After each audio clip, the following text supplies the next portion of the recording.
We are here at Fort McClary State Historic Site. All right, guys, we're going up here. You guys. Ooh, cool. So you guys are on like where I put his feral bag on the stroller. So we are going up to this Fort McClary. I know absolutely nothing about it except for I saw a sign the other day on the highway that said this, and I kind of looked it up. So we're going to learn everything we can. If we want to learn more, then we'll learn more when we get home. Kind of cool. On a bumpy road. Let's go up this way so we can.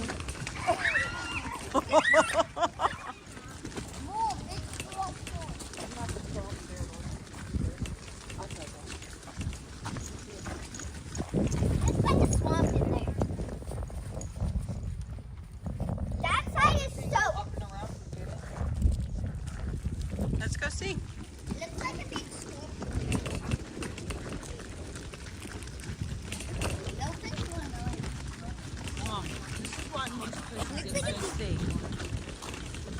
We're on bumpy gravel, Azariah. Where are we going? What do you think? Big granola bar. All right, let's see. Ooh, it goes out to water. I see water.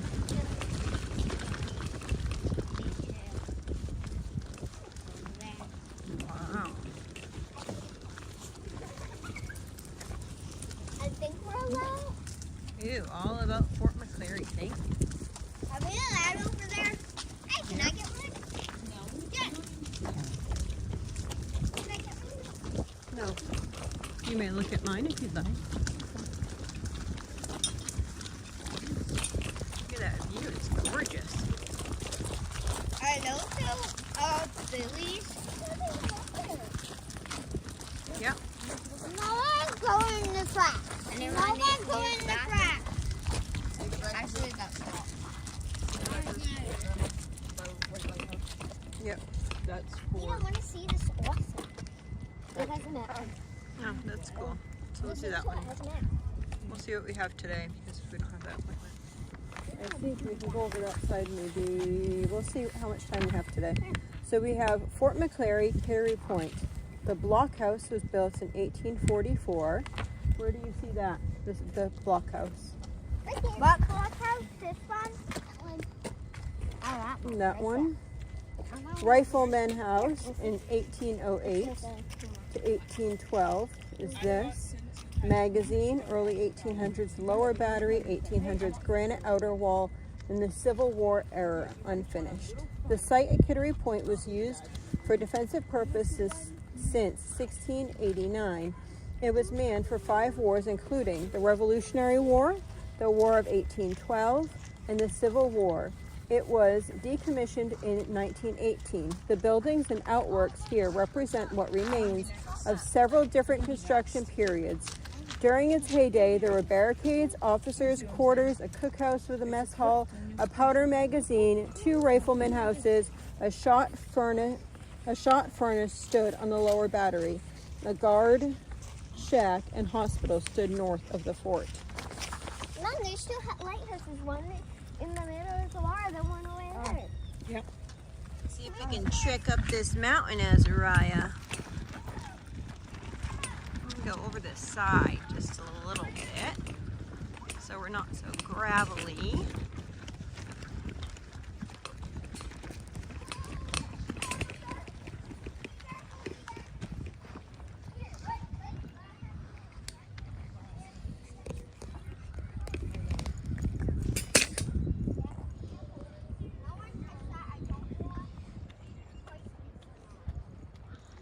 Hold the steps up there.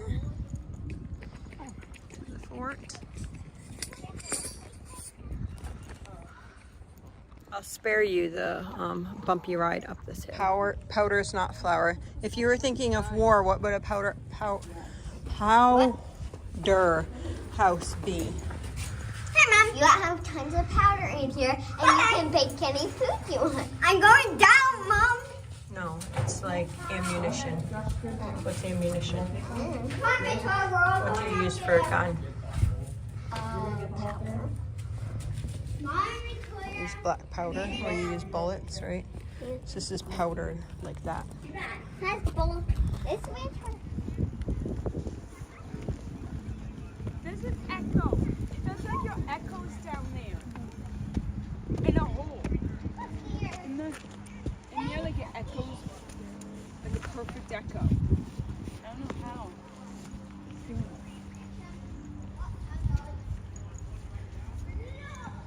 The girl said you can find it tomorrow. I'm gonna go down there. Okay. If I can get this dirt out of my shoe. There's a rock in my shoe. Bye-bye. Did you go down there? Look like that's how I got. See the footprint of the rifleman's house here. Where you going, Azariah? Oops, your thing fell off.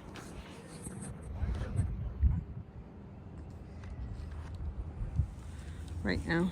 Don't run. You don't want to fall forward. Azariah likes this trip. I'm gonna zoom in.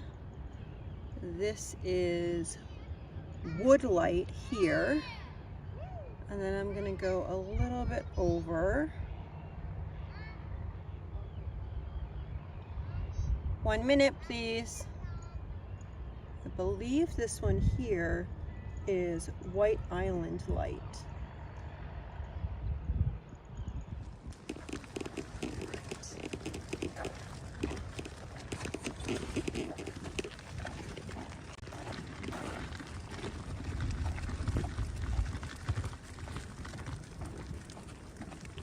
Over to the cannons, Azariah.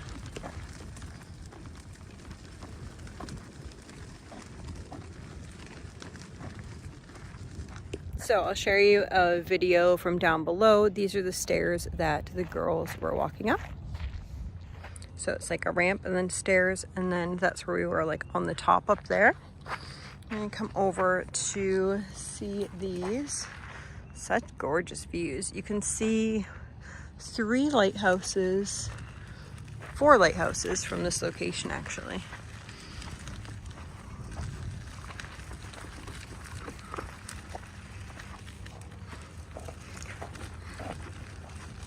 Resisting naval firepower.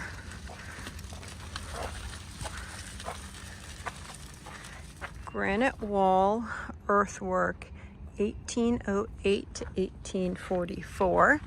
Resisting naval firepower.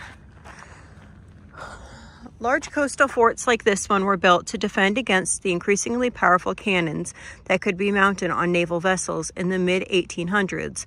Among them were guns designed by Admiral John Dahlgren, who became known as the father of American naval ordnance.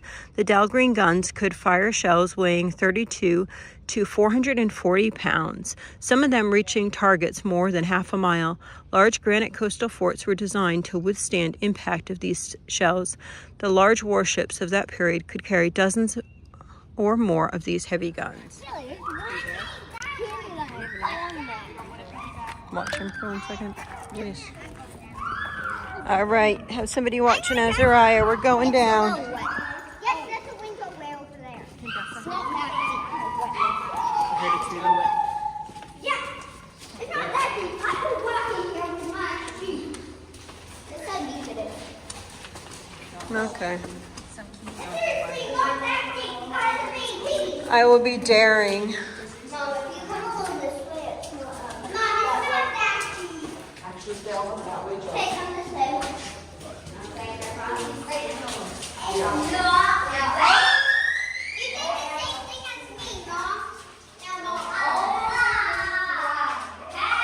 So they would have put guns out there.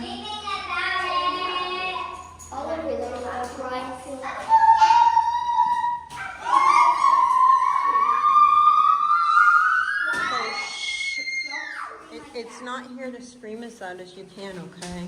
You can see a lighthouse when you want to come down, okay? I see a water. I see a lighthouse. Mom, I see a lighthouse. Alaya, where are you? I see a lighthouse. Bye. I'm getting down. That's cool. Can I get down? Let me get down. Mom, look at this. I see a lighthouse. Right here, the one I showed you. Don't splash. See it? Hey, don't splash. There it is. There it is.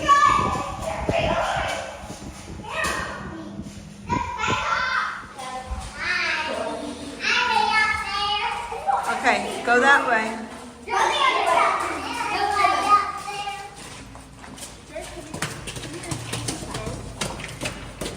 Up the stairs, please.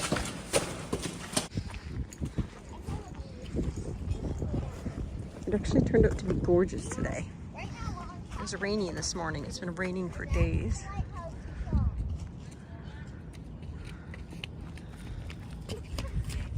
This is over that fort that we were just in.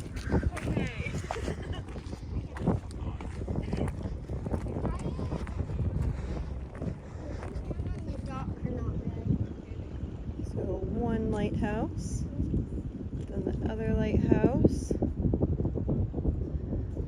another lighthouse. You can see the fort built up around that way. And my children.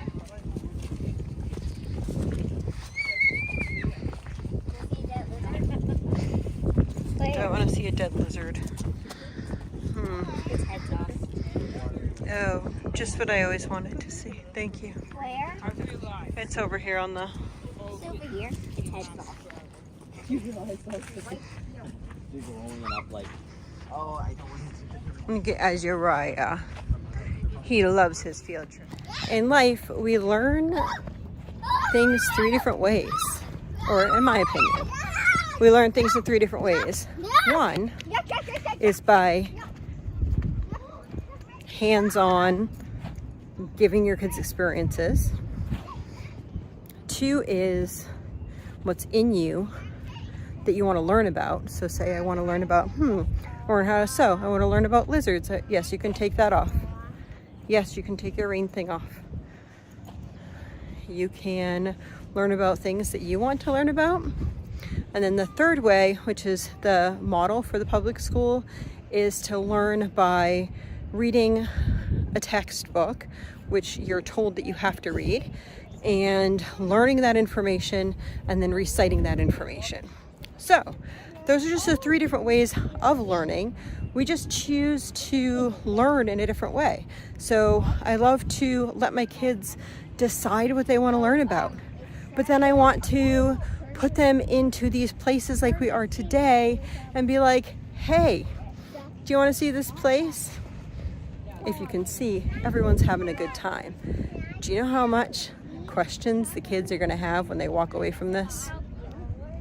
So much questions. Imagine today, like, what are you thinking about? You see these big solid walls. Maybe you have questions like, there's going to be questions about lighthouses. There's going to be questions about the wars that were fought. There's going to be questions about how things are built in order to make them that sturdy so cannons can't go through them. So there's going to be all these questions, maybe about settlers. Maybe about, there's 1,001 different questions that could come from an experience like this. I give them the experience, they ask the questions. Then we find the answers. That's how we learn. So, what's your favorite way to learn? I find it very unusual if people like to learn information that they're not ready to learn and they want to take a test about that information. Only to learn it long enough in order to take the test and forget about it later. But teach their own. Everyone can teach their own way. This is just our way that we want to teach. Hands-on. Real life. Loving learning. So we're going to go down a little bit over here and then we're going to get out of here. I hope y'all have a blessed and wonderful day.